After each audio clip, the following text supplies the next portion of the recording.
Hi friends, എല്ലാവർക്കും total solutions ഇൻഫോടെക്കിൻ്റെ പുതിയൊരു വീഡിയോയിലേക്ക് സ്വാഗതം.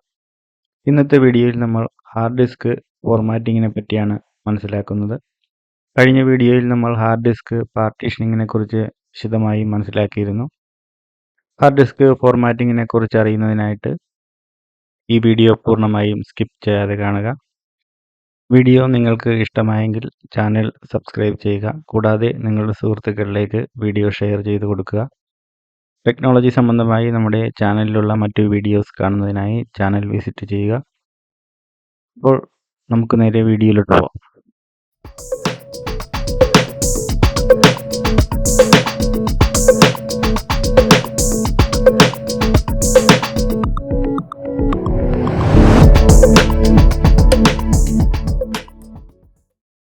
Disk formatting. Disk formatting is the process of preparing a secondary storage device for initial use. Drive formatting refers to the process of preparing a storage device such as hard drive or USB flash drive to store and organize data. It involves creating a file system that determines how data is stored, accessed, and managed on the drive. In hard disk, it is the process of creating tracks and sectors as per the file system being used. Disk formatting എന്ന് പറഞ്ഞാൽ ഒരു secondary storage ഡ്രൈവിനെ initial യൂസിന് വേണ്ടിയിട്ട് തയ്യാറാക്കുന്ന ഒരു പ്രോസസ്സാണ് disk formatting. നമ്മൾ ഉപയോഗിക്കുന്ന സെക്കൻഡറി സ്റ്റോറേജ് ഡിവൈസസ് ആയ USB drive, hard disk drive തുടങ്ങിയ സെക്കൻഡറി സ്റ്റോറേജ് ഡിവൈസുകളെ ഡാറ്റ സ്റ്റോർ ചെയ്യുന്നതിന് വേണ്ടിയിട്ട് തയ്യാറാക്കുന്ന ഒരു പ്രോസസ്സാണ് ഡിസ്ക് ഫോർമാറ്റിംഗ് അഥവാ ഡ്രൈവ് ഫോർമാറ്റിംഗ് എന്ന് പറയുന്നത്. ഈ പ്രവർത്തനത്തിലൂടെയാണ് ഒരു ഡിസ്ക് ഡ്രൈവിൽ എങ്ങനെയാണ് ഡാറ്റ സ്റ്റോർ ചെയ്യേണ്ടത്, അത് എപ്രകാരമാണ് ഡാറ്റ ഡ്രൈവിൽ നിന്നും ആക്സസ് ചെയ്യേണ്ടത്, ഡ്രൈവിലുള്ള ഡാറ്റ എങ്ങനെയാണ് മാനേജ് ചെയ്യേണ്ടത് എന്നിങ്ങനെയുള്ള കാര്യങ്ങൾ തീരുമാനിക്കുന്നത്. ഒരു ഹാർഡ് ഡിസ്കിൻ്റെ കാര്യത്തിലാകുമ്പോൾ അതിൽ ട്രാക്കുകളും സെക്ടറുകളും ക്രിയേറ്റ് ചെയ്യുന്നതും അതിൽ ഡാറ്റ സ്റ്റോർ ചെയ്യുന്നത് എങ്ങനെയാണ് എന്ന് തീരുമാനിക്കുന്നതും ഡിസ്ക് ഫോർമാറ്റിംഗ് എന്ന് പറയുന്ന ഘട്ടത്തിലാണ്. Next topic track, sectors, cluster. Track, sectors, cluster of a hard disk are components that store data and information. ഒരു ഹാർഡ് ഡിസ്കുമായിട്ട് ബന്ധപ്പെട്ട് നമ്മൾ അറിഞ്ഞിരിക്കേണ്ട പ്രധാനപ്പെട്ട 3 ടേമുകളാണ് ട്രാക്ക്, സെക്ടർ, ക്ലസ്റ്റർ. ഒരു ഹാർഡ് ഡിസ്കിൽ ഡാറ്റ സ്റ്റോർ ചെയ്യുന്നതിന് ആവശ്യമായ 3 പ്രധാനപ്പെട്ട കമ്പോണൻസ് ആണ് ട്രാക്ക്, സെക്ടർ, ക്ലസ്റ്റർ എന്ന് പറയുന്നത്. ഇനി അവ ഓരോന്നും എന്താണെന്ന് നമുക്ക് പരിശോധിക്കാം. First, track. These are thin concentric bands on a hard disk platters. A 3.5-inch hard disk can have over 1000 tracks. Tracks are logical structure established when the disk is formatted. Track എന്ന് പറഞ്ഞു കഴിഞ്ഞാൽ ഒരു hard ഡിസ്കിൻ്റെ പ്ലേറ്ററിൽ രൂപീകരിക്കപ്പെടുന്ന concentric ആയിട്ടുള്ള bands ആണ് track എന്ന് പറയുന്നത്. ഒരു 3.5 inch hard disk ഡ്രൈവിൽ 1000-ലധികം ട്രാക്കുകൾ ഉണ്ടാകും. ഒരു ഡിസ്ക് ഡ്രൈവ് ഫോർമാറ്റ് ചെയ്യുന്ന സമയത്താണ് ഈ ട്രാക്കുകൾ എന്ന് പറയുന്ന ലോജിക്കൽ സ്ട്രക്ചേഴ്സ് രൂപപ്പെടുന്നത്. Next, sectors. These are the smallest physical storage unit on a hard disk. Each track is divided into sectors, and each sector can store the same amount of data. The size of a sector is usually 512 bytes. Can be changed as per the file system. Sector എന്ന് പറഞ്ഞാൽ ഒരു hard ഡിസ്കിലെ data store ചെയ്യാൻ സാധിക്കുന്ന ഏറ്റവും ചെറിയ ഒരു physical storage യൂണിറ്റാണ് sector എന്ന് പറയുന്നത്. നമ്മൾ ആദ്യം പറഞ്ഞ ട്രാക്കുകൾ ഡിവൈഡ് ചെയ്തിട്ടാണ് ഓരോ സെക്ടേഴ്സും രൂപീകരിക്കുന്നത്. ഇത്തരത്തിലുള്ള രൂപീകരിക്കുന്ന ഓരോ സെക്ടറിലുമാണ് ഡാറ്റ സ്റ്റോർ ചെയ്യപ്പെടുന്നത്. സാധാരണയായിട്ട് ഒരു സെക്ടറിൻ്റെ സൈസ് എന്ന് പറയുന്നത് 512 ബൈറ്റുകളാണ്. എന്നാൽ നമ്മൾ ഉപയോഗിക്കുന്ന ഫയൽ സിസ്റ്റത്തിനനുസരിച്ച് കൂടുതൽ സൈസിൽ സെക്ടേഴ്സ് ക്രിയേറ്റ് ചെയ്യാനായിട്ട് നമുക്ക് സാധിക്കും. Next topic, cluster. A cluster is a larger unit of memory that is made up of one or more consecutive sectors. The size of a cluster depends on the file system being used, but typically there are 4 or 8 sectors in a cluster. ഒരു hard disk ഡ്രൈവിലെ ഒന്നിലധികം സെക്ടറുകൾ കൂടിച്ചേരുന്നതാണ് ഒരു cluster എന്ന് പറയുന്നത്. ഒരു data അല്ലെങ്കിൽ information ഒരു single സെക്ടറിൽ store ചെയ്യാൻ സാധിക്കാതെ വരുമ്പോൾ അത്തരത്തിലുള്ള ഡാറ്റ സ്റ്റോർ ചെയ്യുന്നതിന് വേണ്ടിയിട്ടാണ് ഒന്നിലധികം സെക്ടേഴ്സുകൾ കൂട്ടിച്ചേർത്ത് ക്ലസ്റ്ററുകൾ നമ്മൾ ഉപയോഗിക്കുന്നത്. ഒരു ക്ലസ്റ്ററിൻ്റെ സൈസ് തീരുമാനിക്കപ്പെടുന്നത് അതിൽ ഉപയോഗിക്കുന്ന ഫയൽ സിസ്റ്റത്തിനനുസരിച്ചാണ്. സാധാരണയായി 4 അല്ലെങ്കിൽ 8 സെക്ടറുകളാണ് ഒരു ക്ലസ്റ്ററിൽ വരുന്നത്. ഒരു ഹാർഡ് ഡിസ്കിൻ്റെ ട്രാക്ക്, സെക്ടർ, ക്ലസ്റ്റർ എന്നിവ വിശദമാക്കുന്ന ഒരു ചിത്രമാണ് ഇവിടെ കൊടുത്തിരിക്കുന്നത്. ഈ ചിത്രത്തിൽ ബ്ലൂ കളറിൽ മാർക്ക് ചെയ്ത് കാണുന്നതാണ് ട്രാക്കുകൾ എന്ന് പറയുന്നത്. ബ്ലൂ കളറിൽ മാർക്ക് ചെയ്ത് കാണുന്ന ഒരു ഫുൾ സർക്കിളിനെയാണ് ഒരു ട്രാക്ക് എന്ന് പറയുന്നത്. ഇത്തരത്തിൽ 1000-ലധികം ട്രാക്കുകളാണ് ഒരു ഹാർഡ് ഡിസ്ക് ഡ്രൈവിൽ ഉണ്ടാകുന്നത്. പിന്നീട് യെല്ലോ ഷെയ്ഡിൽ മാർക്ക് ചെയ്തിരിക്കുന്ന ഒരു പോർഷനാണ് സെക്ടർ ആയിട്ട് വരുന്നത്. ഈ ട്രാക്കുകളെ ഡിവൈഡ് ചെയ്താണ് സെക്ടറുകൾ രൂപീകരിക്കപ്പെടുന്നത്. പിന്നീട് കാണുന്ന ഗ്രീൻ കളറിലുള്ളതാണ് ക്ലസ്റ്റർ. അടുത്തടുത്തായിട്ടുള്ള ഒന്നിലധികം സെക്ടറുകൾ കൂടിച്ചേർന്നാണ് ക്ലസ്റ്ററുകൾ രൂപീകരിക്കുന്നത്. Next, old versus new hard disk formatting. In the case of older hard disk drives, the sectors on the outer side of the disk had a larger area than those closer to the center, which means that they had fewer bits per unit area and were less efficient at storing data than the inner sectors. On modern hard disk, each sector has the same area, so they each store the same number of bits per unit area. അടുത്തതായിട്ട് നമ്മൾ പഴയ hard disk formatting മെത്തേഡും പുതിയ മെത്തേഡും തമ്മിലുള്ള ഒരു comparison ആണ് നോക്കുന്നത്. പഴയ hard disk formatting മെത്തേഡിൽ സെക്ടേഴ്സ് ഡിവൈഡ് ചെയ്യുമ്പോൾ ഹാർഡ് ഡിസ്കിന്റെ ഔട്ടർ സൈഡിലുള്ള സെക്ടറുകളുടെ ഏരിയ വലുതും ഇന്നർ സൈഡിൽ, അതായത് സെന്ററിനോട് അടുത്ത് വരുന്ന സെക്ടറുകളുടെ ഏരിയ ചെറുതും ആയിട്ടാണ് വരുന്നത്. അതുകൊണ്ട് തന്നെ ഹാർഡ് ഡിസ്കിന്റെ ഔട്ടർ സൈഡിലുള്ള സെക്ടറുകൾ വളരെ വലുത് ആയിരിക്കും. പ്രകാരം ഔട്ട് സൈഡിലുള്ള സെക്ടേഴ്സിന്റെ ബിറ്റ്സ് പെർ യൂണിറ്റ് ഏരിയ വളരെ കുറവായതിനാൽ അവ ഡാറ്റ സ്റ്റോറേജിനെ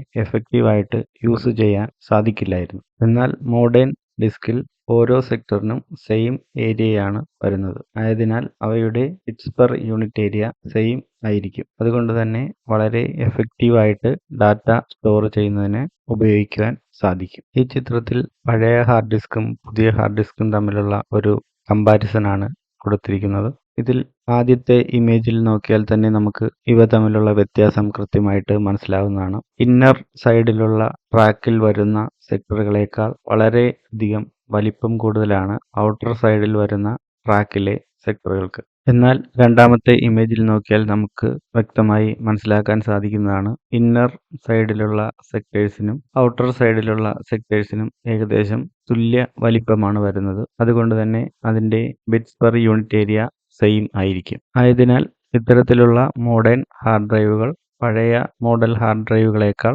വളരെ എഫക്റ്റീവായിട്ട് ഡാറ്റ സ്റ്റോറേജിന് വേണ്ടി ഉപയോഗിക്കുവാൻ സാധിക്കുന്നതാണ്. Next topic, file system. A file system is a structure that organizes and manages files on a hard disk drive or other storage device. It determines how data is stored, accessed, and organized on the device. Some commonly used file systems are FAT32, exFAT, NTFS, Mac OS Extended, Extended 3. ഒരു hard disk ഫോർമാറ്റിങ്ങുമായിട്ട് ബന്ധപ്പെട്ട് നമ്മൾ മനസ്സിലാക്കിയിരിക്കേണ്ട ഏറ്റവും പ്രധാനപ്പെട്ട ഒരു ഭാഗമാണ് file system എന്ന് പറയുന്നത്. ഒരു ഹാർഡ് ഡിസ്കിൽ എപ്രകാരമാണ് ഡാറ്റ സ്റ്റോർ ചെയ്യപ്പെടേണ്ടത്, എങ്ങനെയാണ് ഹാർഡ് ഡിസ്കിൽ നിന്നും ഡാറ്റ ആക്സസ് ചെയ്യുന്നത്, ഹാർഡ് ഡിസ്കിലുള്ള ഡാറ്റ എങ്ങനെയാണ് ഓർഗനൈസ് ചെയ്യേണ്ടത് എന്നിങ്ങനെയുള്ള വിവരങ്ങൾ തീരുമാനിക്കപ്പെടുന്ന ഒരു സ്ട്രക്ചറാണ് ഫയൽ സിസ്റ്റം എന്ന് പറയുന്നത്. നമ്മൾ കോമൺ ആയിട്ട് ഉപയോഗിക്കുന്ന ഫയൽ സിസ്റ്റംസ് ആണ് ഫയൽ അലോക്കേഷൻ ടേബിൾ അഥവാ fat, extended fat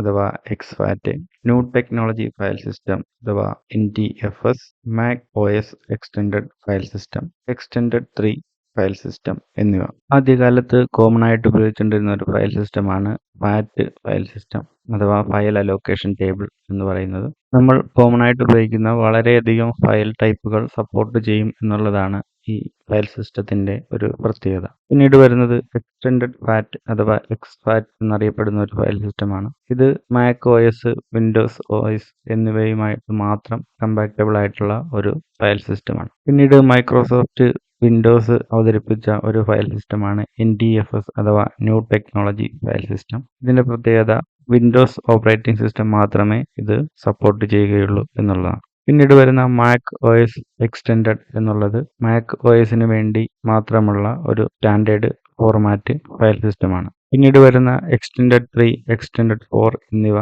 Linux base ആയിട്ടുള്ള ഓപ്പറേറ്റിംഗ് സിസ്റ്റത്തിൽ കോമൺ ആയിട്ട് ഉപയോഗിക്കുന്ന ഒരു ഫയൽ സിസ്റ്റമാണ്. വിൻഡോസ് ബേസ്ഡ് ഫയൽ സിസ്റ്റംസ് ആയ ഫാറ്റ്, NTFS എന്നിവ നമുക്ക് വിശദമായിട്ട് ഒന്ന് മനസ്സിലാക്കാം. Fat file system. File allocation table is a file system developed for personal computers and was the default file system for MS-DOS and Windows 90s operating systems. Originally developed in 1977 for use on floppy disk, it was adapted for use on hard disk and other devices. The increase in disk drive capacity for major variants are introduced. They are FAT12, FAT16, FAT32 and exFAT. 1977 കാലഘട്ടത്തിൽ Microsoft company develop ചെയ്ത ഒരു file സിസ്റ്റമാണ് FAT file system അഥവാ file location table എന്ന് പറയുന്നത്. Personal കമ്പ്യൂട്ടറുകളുടെ ഉപയോഗത്തിനായി Microsoft develop ചെയ്ത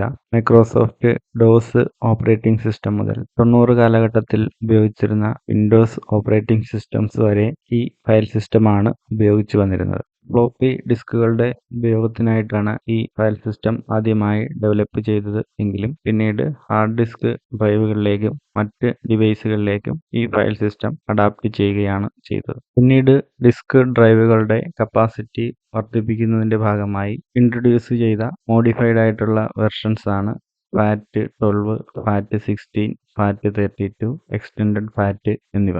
next, NTFS file system. FAT was replaced with the NTFS as the default file system on Microsoft operating systems starting with Windows XP. FAT continues to be used on USB flash drives and other solid-state memory cards and many portable devices because of its compatibility and ease of implementation. Microsoft introduced NTFS with the Windows NT platform in 1993, but FAT remained the standard for the home user until the introduction of Windows XP in 2001. Windows ME was the final version of Windows to use FAT as its default file system. File location table എന്ന fat file സിസ്റ്റത്തിനെ replace ചെയ്ത് Microsoft introduce ചെയ്ത ഒരു file സിസ്റ്റമാണ് NTFS അഥവാ new technology file system എന്ന് പറയുന്നത്. മൈക്രോസോഫ്റ്റിന്റെ Windows XP operating system മുതലാണ് അവരുടെ ഡീഫോൾട്ട് ഫയൽ സിസ്റ്റമായിട്ട് NTFS ഫയൽ സിസ്റ്റം ഉപയോഗിച്ചു തുടങ്ങിയത്. 1993 NTFS ഫയൽ സിസ്റ്റം അവതരിപ്പിച്ചതെങ്കിലും 2001 വിൻഡോസ് XPയുടെ ഇൻട്രൊഡക്ഷൻ വരെ ഫാറ്റ് ഫയൽ സിസ്റ്റം അഥവാ ഫയൽ ലൊക്കേഷൻ ടേബിൾ തുടർന്ന് വന്നിരുന്നതാണ്. ഫാറ്റ് ഫയൽ സിസ്റ്റം ഉപയോഗിച്ച് പുറത്തിറങ്ങിയ മൈക്രോസോഫ്റ്റിന്റെ ഏറ്റവും അവസാനത്തെ ഓപ്പറേറ്റിംഗ് സിസ്റ്റം എന്ന് പറയുന്നത് വിൻഡോസ് ME എന്ന് പറയുന്ന ഓപ്പറേറ്റിംഗ് സിസ്റ്റമാണ്. ഇന്നത്തെ വീഡിയോയിൽ നമ്മൾ ഹാർഡ് ഡിസ്ക് ഫോർമാറ്റിങ്ങിനെ കുറിച്ചുള്ള ബേസിക് ആയിട്ടുള്ള കാര്യങ്ങളാണ് മനസ്സിലാക്കിയത്. ഹാർഡ് ഡിസ്കിൽ ട്രാക്കുകളും സെക്ടറുകളും ക്രിയേറ്റ് ചെയ്ത് ആ ഹാർഡ് ഡിസ്കിനെ ഡാറ്റ സ്റ്റോർ ചെയ്യുന്നതിനെ സജ്ജമാക്കുന്ന പ്രക്രിയയാണ് ഹാർഡ് ഡിസ്ക് ഫോർമാറ്റിംഗ് എന്ന് പറയുന്നത്. ഹാർഡ് ഡിസ്ക് ഫോർമാറ്റ് ചെയ്യുന്നത് വിവിധ തരത്തിലുള്ള ഫയൽ സിസ്റ്റംസ് ഉപയോഗിച്ചാണ്. കമ്പ്യൂട്ടറിൽ നമ്മൾ ഉപയോഗിക്കുന്ന ഓപ്പറേറ്റിംഗ് സിസ്റ്റം ഏതാണോ ആ ഓപ്പറേറ്റിംഗ് സിസ്റ്റം സപ്പോർട്ട് ചെയ്യുന്ന ഫയൽ സിസ്റ്റത്തിലാണ് ഒരു ഹാർഡ് ഡിസ്ക് ഡ്രൈവ് ഫോർമാറ്റ് ചെയ്യപ്പെടുന്നത്. ടോട്ടൽ സൊല്യൂഷൻസ് ഇൻഫോടെക്കിൻ്റെ ഈ വീഡിയോ നിങ്ങൾക്ക് ഇഷ്ടമായെങ്കിൽ ചാനൽ സബ്സ്ക്രൈബ് ചെയ്യുക. കൂടാതെ നിങ്ങളുടെ സുഹൃത്തുക്കളിലേക്ക് വീഡിയോ ഷെയർ ചെയ്ത് കൊടുക്കുക. ടെക്നോളജി സംബന്ധമായി നമ്മളുടെ ചാനലിലുള്ള മറ്റു വീഡിയോസ് കാണുന്നതിനായി ചാനൽ വിസിറ്റ് ചെയ്യുക. മറ്റൊരു വീഡിയോയിൽ കാണുന്നതുവരെ എല്ലാ സുഹൃത്തുക്കൾക്കും നമസ്കാരം.